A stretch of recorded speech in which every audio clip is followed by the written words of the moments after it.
Hello, welcome to the Mark Attwood Show, Adventures in a Cosmic Suit. Now, one of the things I like most about this job is bringing people together and meeting people. And I've been all around the world nearly in the last few months doing just that. But before I start this show, remember all the links are below in the description, especially my email list. Please make sure you're on my email list because that's the best way of staying up to date, because I can't post everything on YouTube. And sometimes things get struck and taken down. So that's the best way of staying ahead of that bizarre censorship. Although quite interesting how Twitter's being uncensored at the moment. That's a very interesting place to be. I've just reactivated my Twitter account. Never got suspended because I just stopped using it during all the nonsense. But I've started using it again. So if you are on there and you want to engage, then just go and look for me on Twitter. It's quite easy to find. Now, I just got back from, as most of you know, I got back from the last trip that I did was a retreat in Morocco. And two of the people that I'm pleased to have brought together who came on that retreat with me are Honey C. Golden and Abby Wynne. Hello, ladies. Hello. Hi. How's it going? Good. What's the crack? Cheers. I have the biggest cup. Well, it is 6 a.m. where you are. So, how are we doing? It's been a week, 10 days since we got back from Morocco? I feel like, yeah. Well, for me, no. No? No, what? No, I got back on Sunday morning at 3 a.m. Yeah. So yeah, that's a big trek. You made a big trek. It was a big, yeah. But I'll say it was very easy, if you think about the way the world is supposed to be acting. It was pretty simple. Yeah. Yeah. That's what I've been saying to people. Just get on a plane, go where you want to go. Yeah, they're not going to ask you anything. No. And how did you find Morocco? It was your first time there, wasn't it? Yeah, it's really beautiful. My body was kind of like, oh, what are you doing to me? When I was there, because I'm used to being at really high altitude. But I mean, the best thing for me was the people, really. Yeah. Yeah. What about you, Abby? I just miss honey. I've got some in my cupboard. And the sunshine and the heat. I've had trouble. It's been really bumpy coming back to Ireland because I think when we were away, the darkness hadn't really hit. But, it's getting dark now at 4:30. Yeah. And that's kind of tough to deal with. So. What about energetically? You mean Ireland? Well, I'm just asking Abby first because it's a very different, and coming back here for me was an extremely different energy, and I found it really challenging to rest and integrate myself here. Honey and I did a bit of work on Ireland before we came back, and I continued to do so, and it's still tough. It's tough. It's very sticky and heavy, and there's a lot of anger. Mm-hmm. I'm still picking up an awful lot of anger in Ireland. Yep. Well, it has been pommeled for centuries, so it's not surprising, really, because I think we're all carrying that ancestral stuff as well. There's a bit of feedback on the sound somewhere I'm hearing. I don't know if anyone else can hear it. There is a little bit, yeah.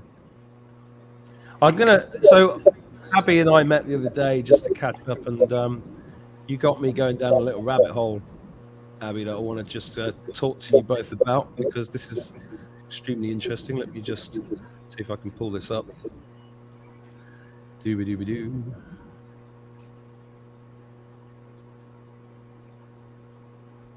This is one of my favorite channels. It's Third Phase of Moon.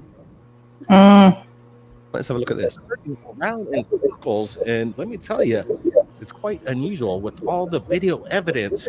It seems something strange is going on. Recently on the internet, there was video of a herd of sheep going around in circles, but let me tell you, this isn't the only animal that is having this kind of issue. We've got insects, we've got birds, cattle, and now goats. This is crazy stuff. What could be behind this? Brent, what's your thoughts on this?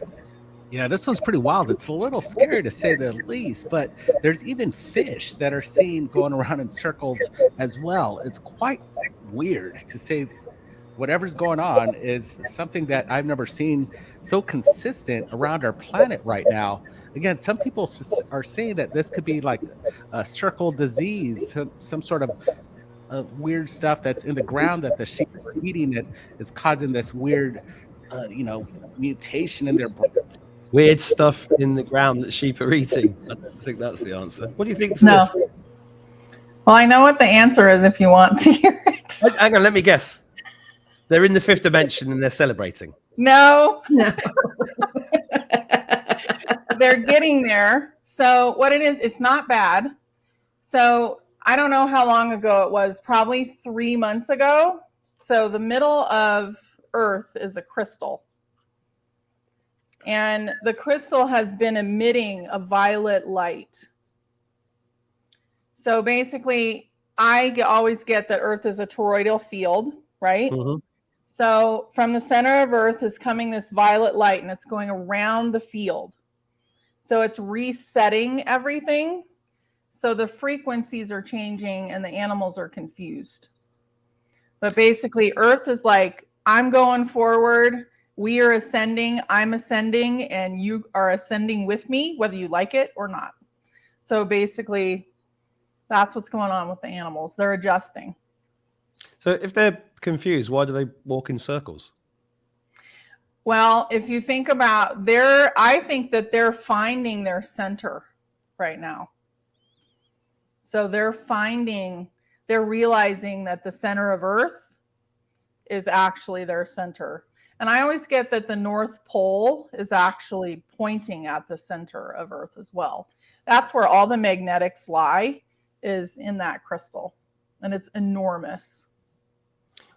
Well, it brought to mind for me stone circles, okay, and cymatics, and the frequency coming out of the Earth, which is why the stone circles were built, based on especially things like Adam's calendar, which Michael Tellinger talks about at length. And I think they're following these magnetic lines because all animals have, including us, have this, and that's why you mentioned the pole, have this magnetic, tuning ability. So it seems to me like there's this magnetic stuff coming out of the Earth, which kind of it fits is. in. Yeah, it's frequency and magnetics, and everything is magnetics. It's not gravity, it's magnetic. Yeah.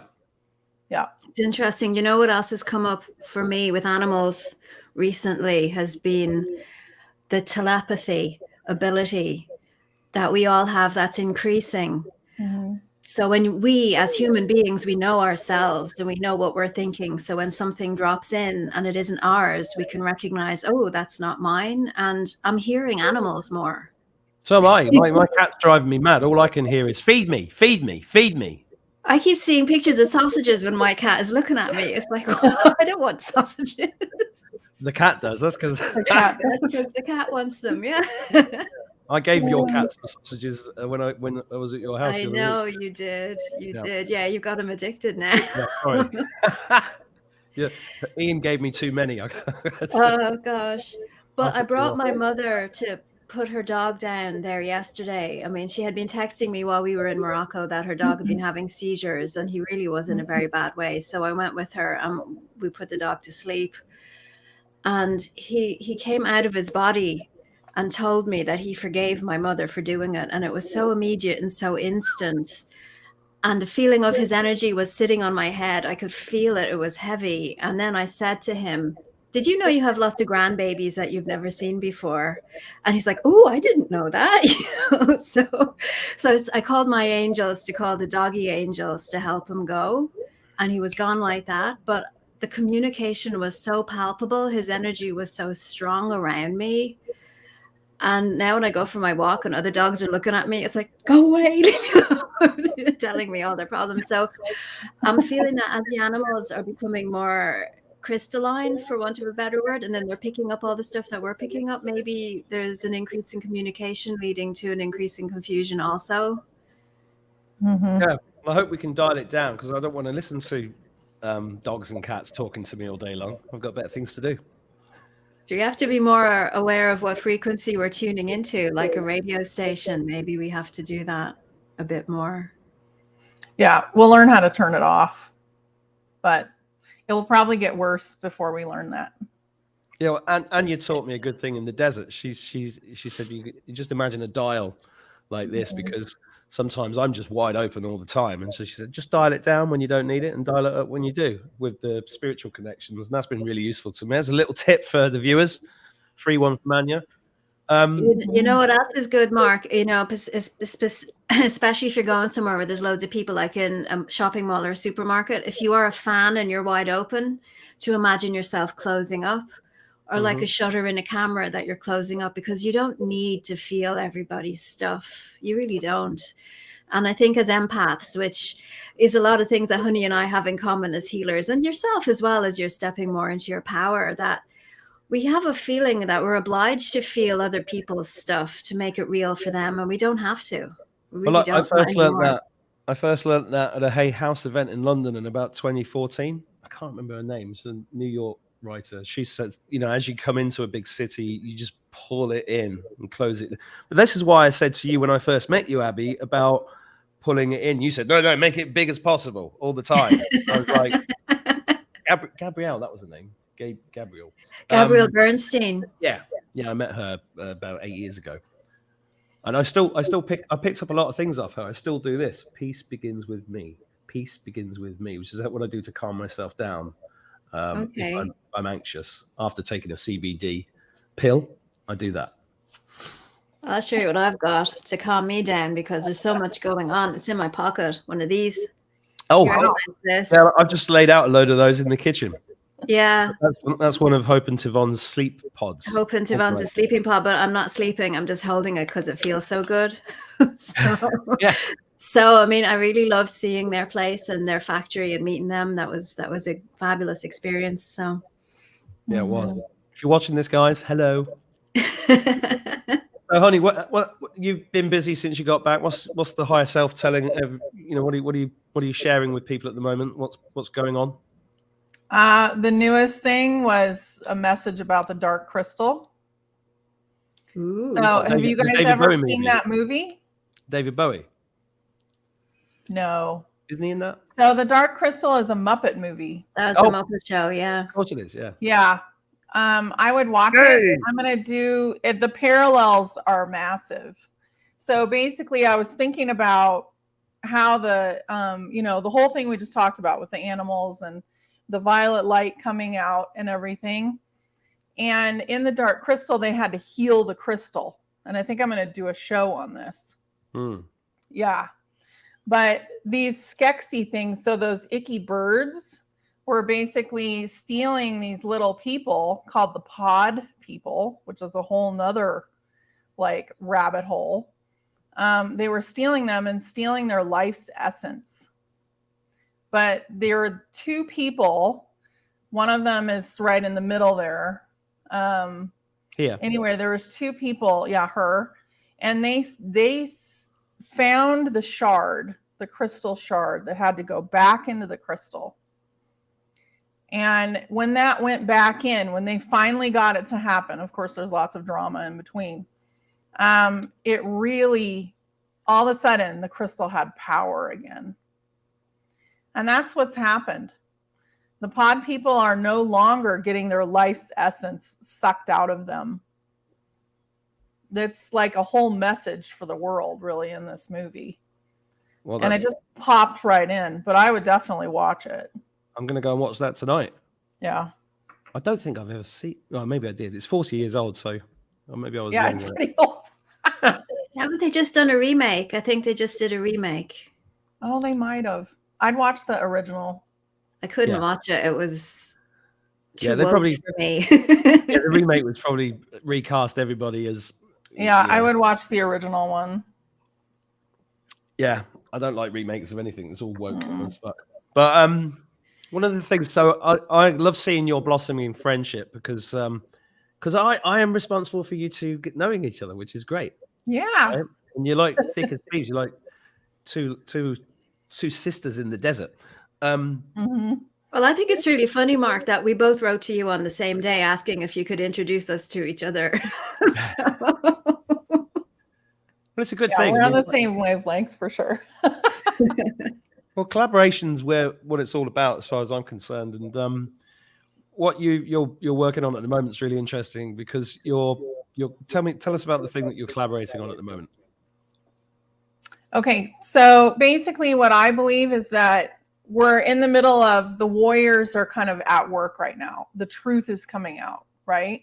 But pretty soon the healers are going to be taking over, and they're going to have to pass the baton to the healers, and people are going to need to be healed. So Abby and I are working to help the healers have a place to talk to each other. So that's so what we're doing. Let's just dig into that a little bit, because you're talking about the Dolores Cannon labels of waves of souls that have come in over the last 100 years. Yeah. Can you just, for people that don't know about that, could you just give a synopsis of that idea, please? Sure. So the scouts came in first. So think about scouts that go out like to find out what's going to happen before a regimen comes in. So I've had the scouts, and most of those people are in their 90 years, 90 years old. Okay. Then the warriors came in. So they're in their 70s and late 60s, most of them. We also have bridges. So people that are in between. Mark is a bridge. And then we have healers that came in, and they're mostly in their 50s, it seems like. Maybe some in their late. Did I ever tell you that, what's his name? The famous American, James Brown, sang about me. Oh. Yeah. Take it to the bridge. Sorry, carry on. Okay. I was really trying to connect that. I'm like, what? Anyway. Okay. So then the healers came in, and after that is going to be the builders. So the builders are here now, but they're How old are basically the healers? The How old are the healers are in their 50s mostly, late 40s, 50s. Okay. Yeah. And the builders are in like 20 and below, pretty much. Some of them are in their early 20s as well. But then there's all the bridges in between. And a lot of the builders are coming in intact. So what we're here to do is to create a really beautiful, safe place for the builders. That's what all the other waves are doing. And the builders are going to build the new consciousness. So they're creating the new society and the consciousness that will support it. Cool. Yeah. But the healers right now need a lot of help. It's our turn. Yep. Yeah. Well, this was always something I wanted to do, because as a psychotherapist, I would have that support with a supervisor, where you go to your supervision and you say, this is going on for me. I don't know how to handle it. What do you think? And then when you're with your clients, you have that additional support and the backup. But as a light worker, as a healer, as a Reiki person, massage person, homeopath, anything like that, you don't have that structure. So I was on the Reiki Federation Ireland committee, and I wanted them to set up supervision for Reiki practitioners, because it's, particularly in your first 2 to 3 years of work where weird stuff happens, or you're triggered by something, or, you do something that you don't understand. Why did you do it? And you just need to validate. But nobody was interested in doing that.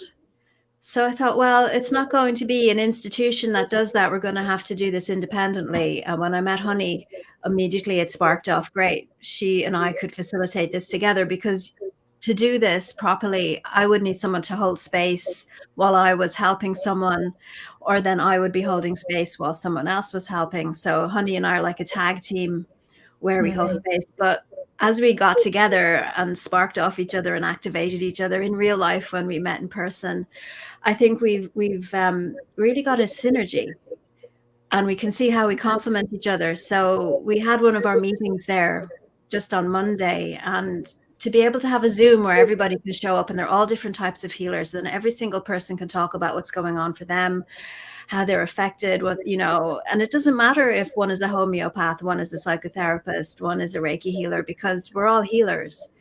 and then to be listened to be validated, to be able to share something precious and sacred, and then have healing around that, have Honey's insight is psychically as to what might be going on, have my experience to be able to say, well, did you ever look at yourself and maybe you're being triggered because you still have work to do, that kind of thing. And then to be able to give everyone an energy boost and a healing and an energy clearing is superb, because as I'm sure you're well aware, Mark, we pick up so much from other people that many of the problems that healers have is because they haven't cleansed themselves properly. So even just a reminder to do their own energy cleansing, to do their own spiritual practice is really good, to create that community. So that's what Honey and I want to do with the Lightworker Peer Support, is to have a community. So we have a Telegram group that's open 24/7.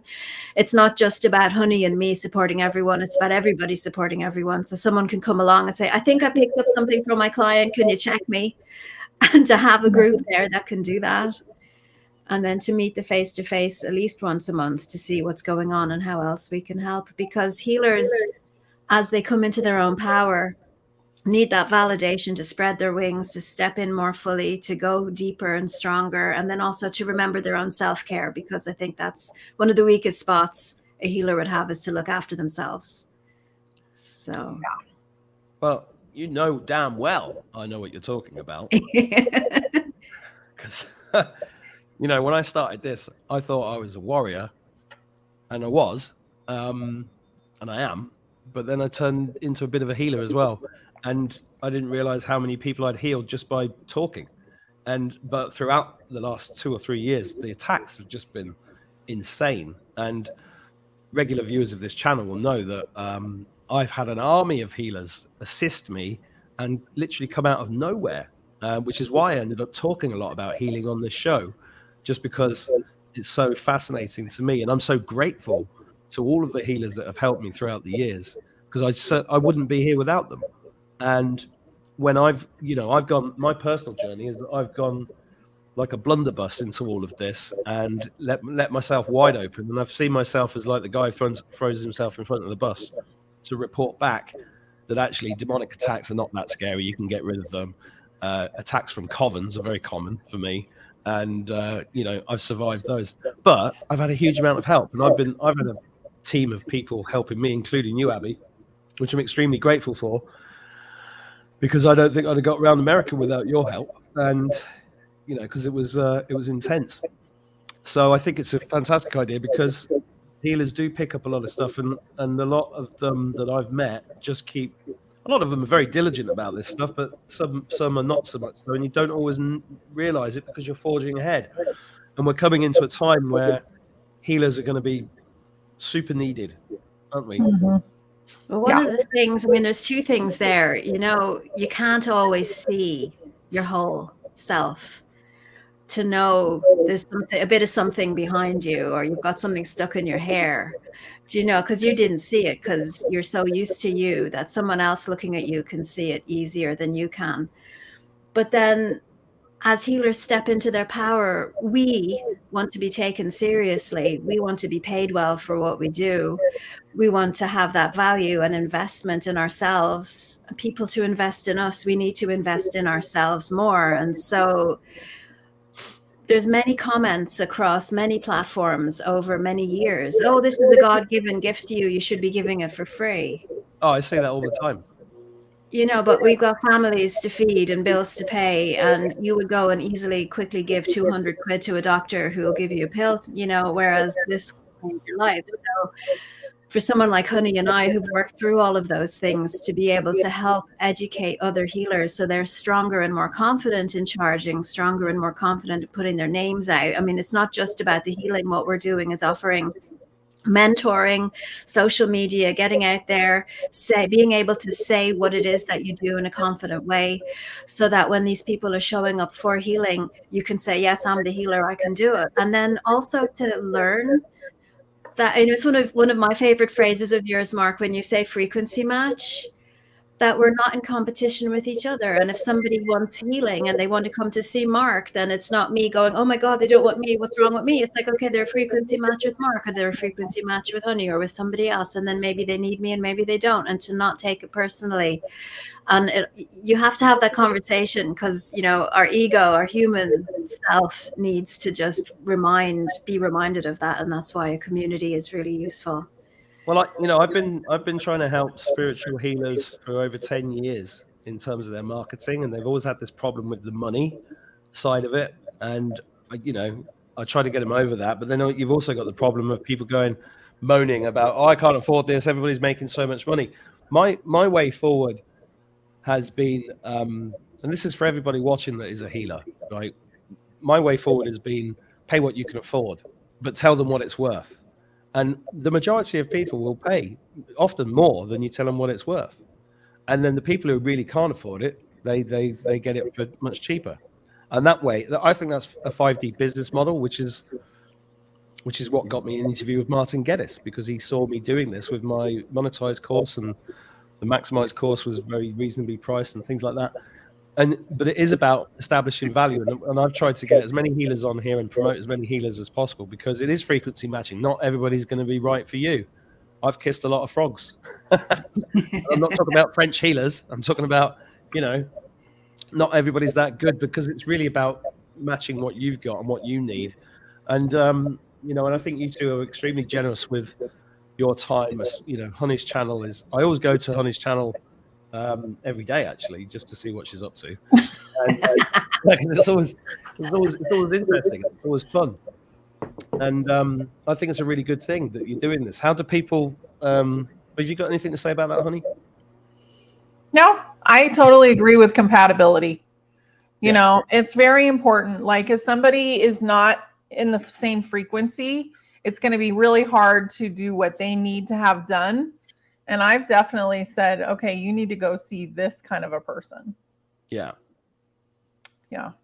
Yeah. So having that community means we can refer people to people that might be more suitable for them. Having the community means that people will be less afraid to set boundaries. Particularly, let's say there are healers that are starting off that feel they need to be available 24/7, and then they're frazzled at the end of the week, because even just being available, even if nobody contacts them, means they're leaking out their energy. Yeah.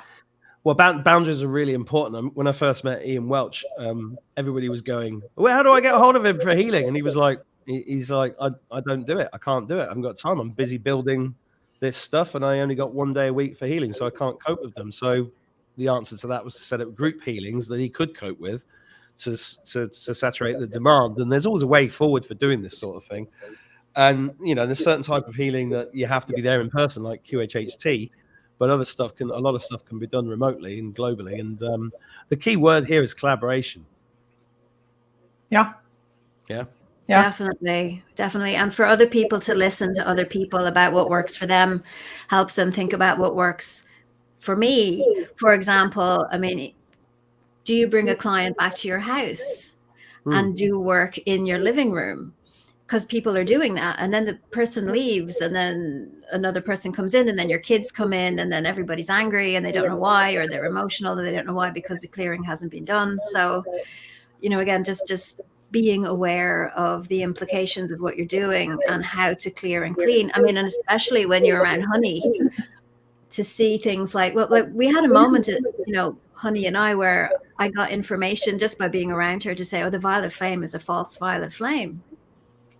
And we have to connect to the true violet flame, because the false violet flame isn't going to work anymore. And so to be able to say to people, which violet flame are you connecting into? Because if you've been clearing your client's emotional energy with the violet flame and it's not the right one, it's not going to work very well. So it's like really up-to-date news on what's happening now, as opposed to what has always been happening. I mean, the healing isn't a static thing, just as evolution isn't static. Just as geology isn't static and the world isn't static, everything's moving all the time. So to be able to connect into what's going on in this moment is so important. Well, in the spirit of, there is that reverb, isn't there?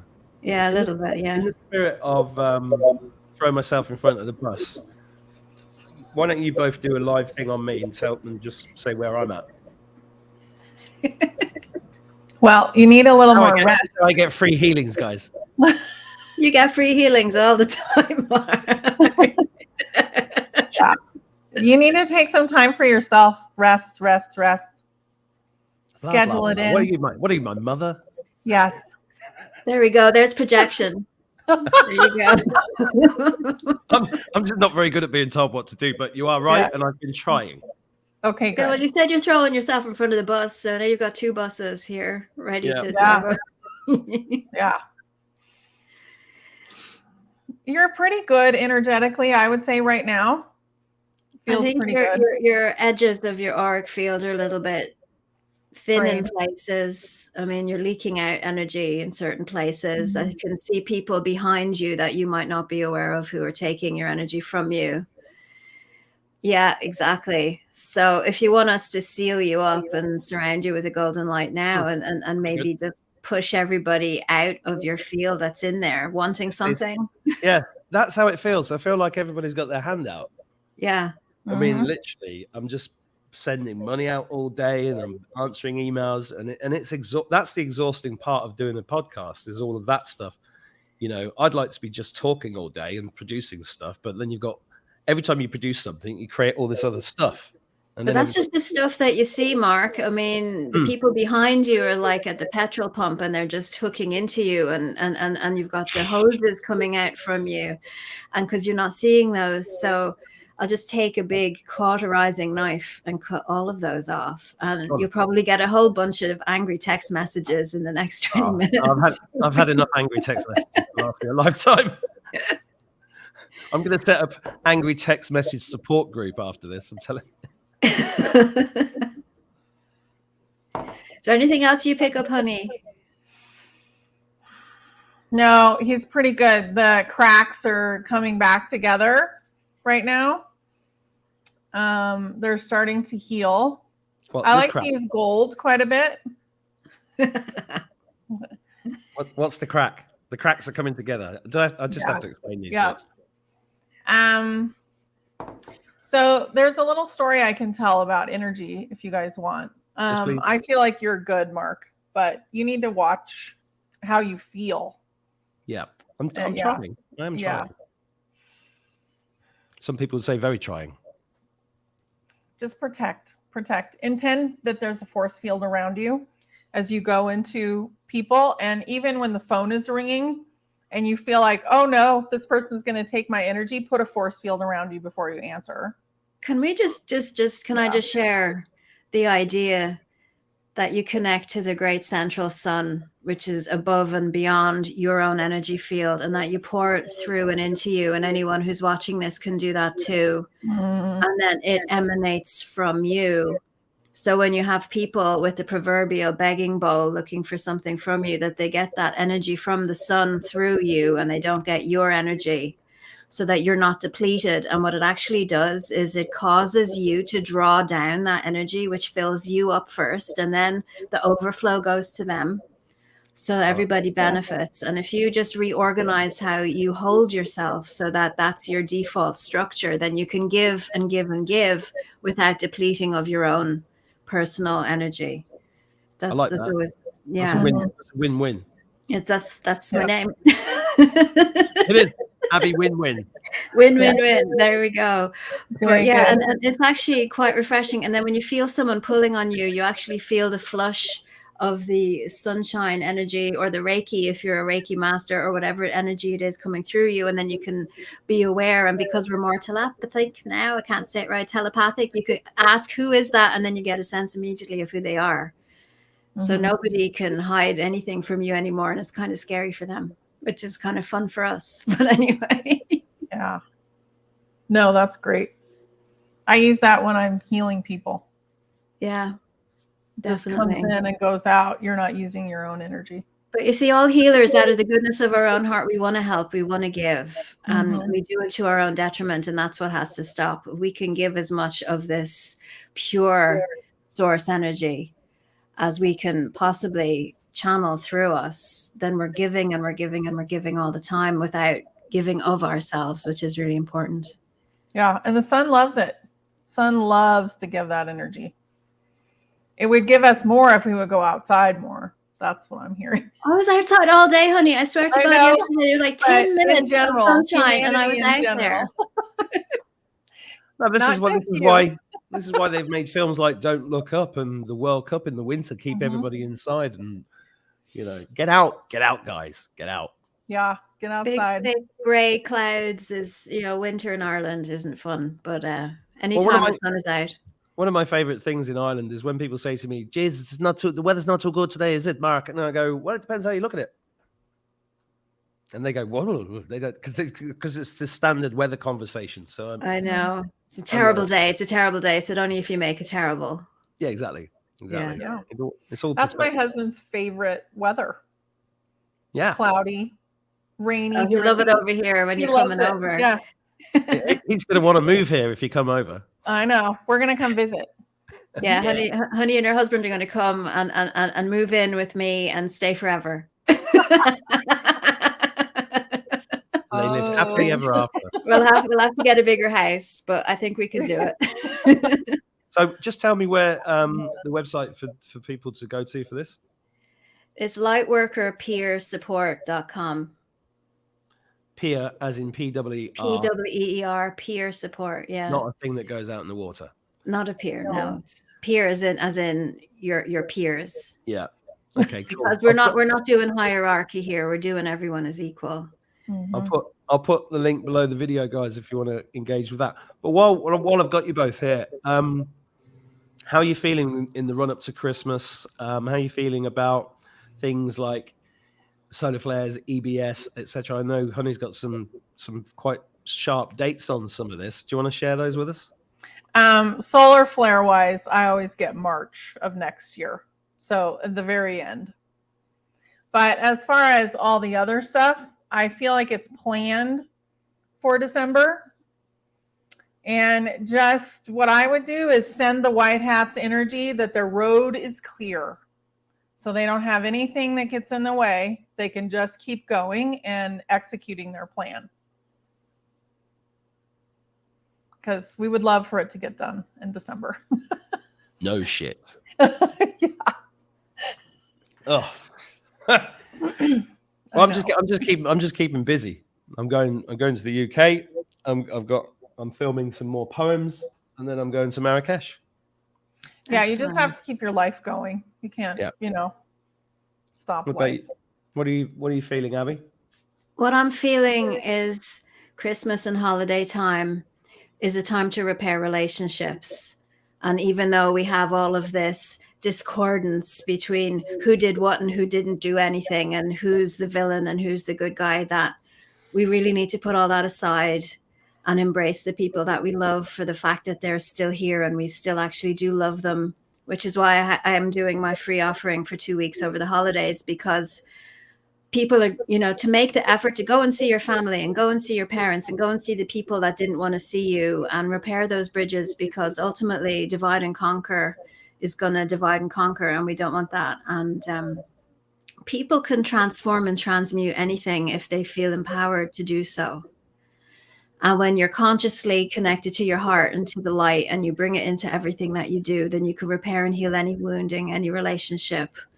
And that really, if we made that the focus and let the white hats get on with what they have to do, then we're all stronger together. That's kind of what I see. That's how I see it. So, well, I said on a recent show, and I told you that and I've just mentioned attacks from covens. I've been traveling around. I've been under all sorts of attacks, and I saw the attack in a vision, and they couldn't get in. But what they did do is come in through people close to me, and it's created some fractured relationships. And yesterday it struck me that this has happened because of fragmented souls, and it's easy to get in there. And what I've been working on is trying to pull those pieces together for those people and filling it full of love and forgiveness to create. And I've seen a change in behavior almost immediately just doing that. that's fabulous. And as you're speaking there, Mark, what I'm getting is that some people might not be able to do that, but what they can do, which is just wonderful, is ask the angels for help, because there's so many more angels here now than ever before. The angels are everywhere. So if you put the space in between you and that person, with the love and the light from the sun and from your heart and the goodness, and then ask the angels to deal with the fractured soul and the dark energy, and to please, do as much as they can. We do have to remember at the end of the day that free will always reigns supreme. And if they've signed up for this, if the other person still has lessons to learn, then we have to respect that. And it's not about us getting what we want all the time. Life's not about being comfortable and happy. Life is about that learning experience. I mean, that's why I love watching your show, because you always say that. So if the relationship has to be damaged and fractured for that other person to go through whatever it is they have to go through, at least the space between you and them is clear and clean, and you're giving them that space that they need to do whatever they need to do, so that if they do come back, they can come back into you and your heart as well. So well, that's I've mentioned this many times. When I was in my lowest ebb, God told me I have to let everything go, and I went deep into that, and I didn't really understand it. And I've been talking about this on tour. We're all letting go of everything, every idea we've ever had, every notion of history, physics, science, the shape of the world, everything. We're letting everything go, and that includes pretty much all of our relationships. And it doesn't mean, I think some people freak out when I say that, because they're like, I don't want to let go of my husband or grandmother or whatever. But you have to let them go so that they can come back in the right way. Because can I give everyone an exercise to try right now? Yeah, as long as it doesn't. Because I think, well, I think if you feel the presence of angels coming in right now around you, to feel the power of that, it allows you settle and stabilize. And then imagine your hand like a fist of what it is you're holding on to and afraid to let go of. With the strength and the power of the angels beside you, you're more able to release it and let it go. And it can be anything that you're holding on to. It can be an idea. It can be a material thing that you really want to have. It can be a relationship or someone else's behavior that you want them to behave in a different way.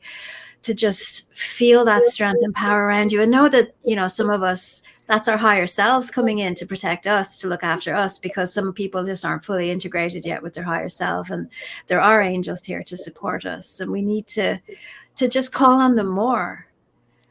And talk about synchronicity.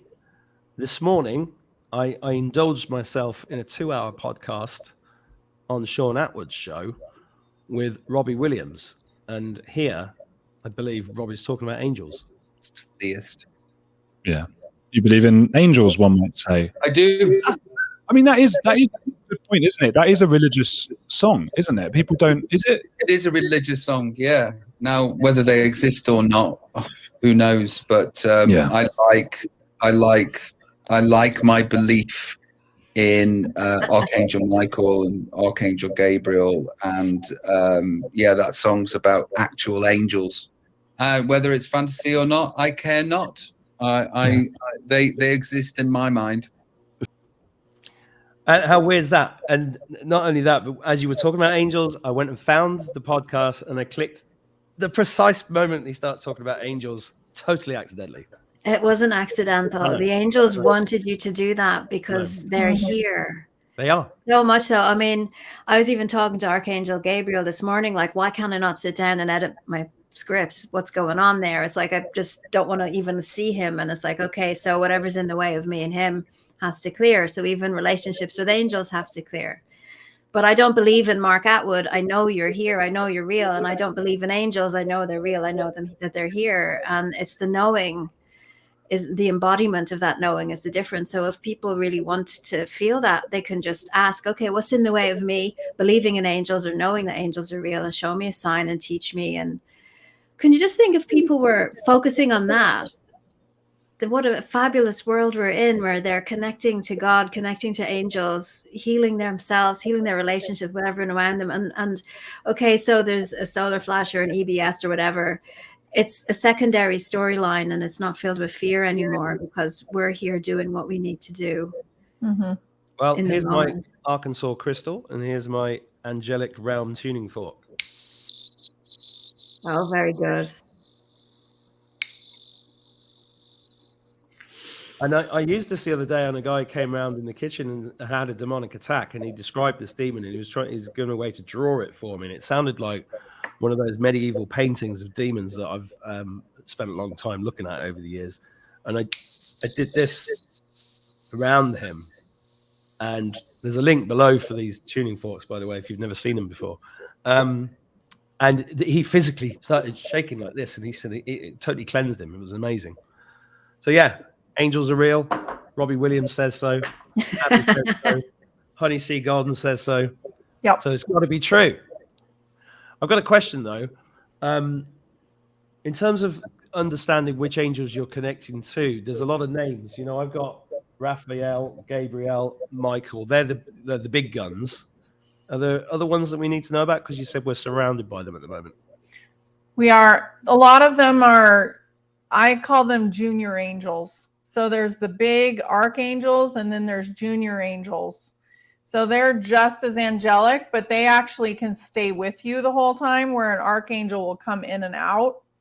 So if you need your archangel, if you're going through something really hard, then you call them.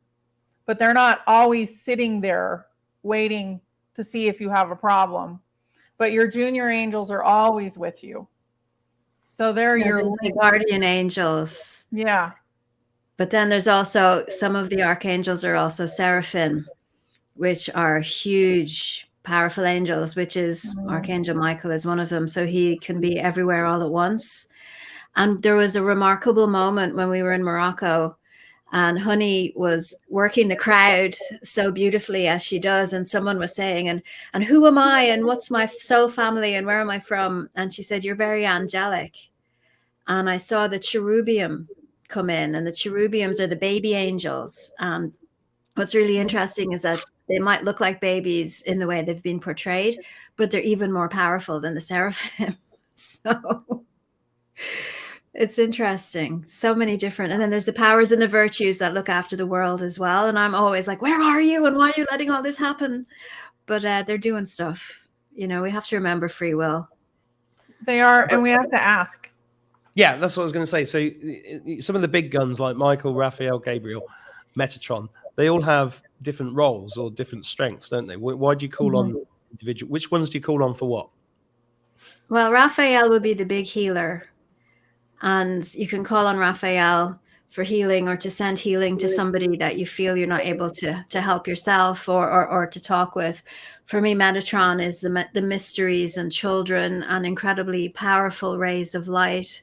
Archangel Michael is protection and strength. And if your car breaks down, you can ask him to fix that. He's a good mechanic as well. He's a mechanic. Zadkiel is the mysteries. So if you want to learn the mysteries, you can ask him. Azrael is a wonderful angel for healers and counselors because he deals with death and grief. So to, you know, like even in animals or somebody who's dying, to ask Azrael to come and bring them to the light. Do you want to share some more, Honey, or should I keep going? You just keep going, because you define them beautifully. I don't think of them that way. Yeah. Well, there's Archangel Gabriel. It's communication, which is why I'm having words with him as to why I can't sit and be still with my third book that I'm trying to edit. And there's so many. There's Uriel, who's wonderful for friendships, and Shamuel for love, and to call on them. What I find, if people want to learn, because it can be overwhelming. Do you ever see that scene in Notting Hill where Hugh Grant opens the door? They've just discovered that there's a movie star in his house. There's all the paparazzi outside. And he closes the door again really fast. And it's like, you want to meet them one by one. So if you really do want to connect in with angels, I recommend you buy an angel oracle card set.